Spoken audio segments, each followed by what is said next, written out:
could return to their families, and they were free to re-enter normal worship life as well. In fact, the Old Testament law prescribed a thank offering to God to be made at the temple for having been healed of leprosy.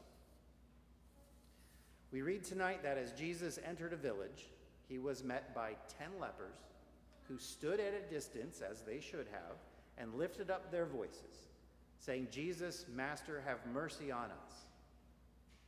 When Jesus saw them, he said to them, "Go and show yourselves to the priest." That word of Jesus to them, that they should go and show themselves to the priest, was as good as saying, "I do have mercy, and you are healed." See, having been healed was the reason to go to the priests in the first place. So all 10 of them, we read, obediently went to the priests. All 10 of them, we read, were healed of their disease. The healing word of Jesus was spoken to them, given to them all. In faith in that word, they all turned and they all went. And their faith in the healing word of Jesus received that promise of healing. And all 10 of their skin conditions, all of them were healed. We read that 9 of them continued on their way, even and especially because they saw that they were healed. They went on their way to the priest just as the law prescribed and just as Jesus had told them. Although the gospel does not follow the story of those 9, they very likely went on their way, were examined by the priests as they should, were declared clean, and then eventually offered their thank offerings at the temple. But the Gospel of Luke tonight focuses our attention on the reaction of the one. There is that one who saw that he was healed, and he did not continue on his way. He did not continue on toward the restoration of his own normal life. He turned back first. He turned back to Jesus. He turned back to first give thanks to the one he called out to. He turned back to first give thanks to the one who spoke the promise. He turned back first to give thanks to the one who healed him. His cries of warning to others about his leprosy, his cries to Jesus for mercy, his old cries, they were transformed. They were transformed into praising God with a loud voice. Where before he kept his distance, now he went and fell right at the feet of Jesus and gave him thanks. That this leper's response was the right one, that this one saw things clearly, that this was the faithful response is made clear to us in the questions of Jesus. Were not 10 cleansed? Where are the 9? Was no one found to return and give praise to God except this foreigner? You see, this man did more than just treasure the gift.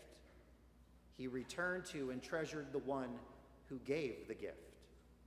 He treasured the giver even more than that which was given. And Jesus told the man, "Now rise, go your way, your faith has made you well." Like the 9 lepers, we too are given a great gift. We too are healed at the word of Jesus. We are forgiven of our sin. Our relationship to God and with one another in the community of the church is healed and restored. And like those 9, it is not uncommon for us to focus on and rejoice in the gift. The gift is, after all, wonderful and precious. We treasure our forgiveness. We treasure our salvation. We ought treasure all these wonderful, good gifts of God. They are precious, and they ought to be treasured. But too often, we treasure the gift and then just go on our way. Tonight, we're reminded that the way of faith is always the way found in Jesus. Jesus, the giver. The gifts are given as a means to also give us and return us to Jesus himself. The one leper saw clearly what this way was. He also got to go his own way. But first he went in thanks and praise to the one who had given him his healing. He went to Jesus. He returned to Jesus. He returned to the one who healed him, who saved him from his disease. Likewise, we too are to return to Jesus.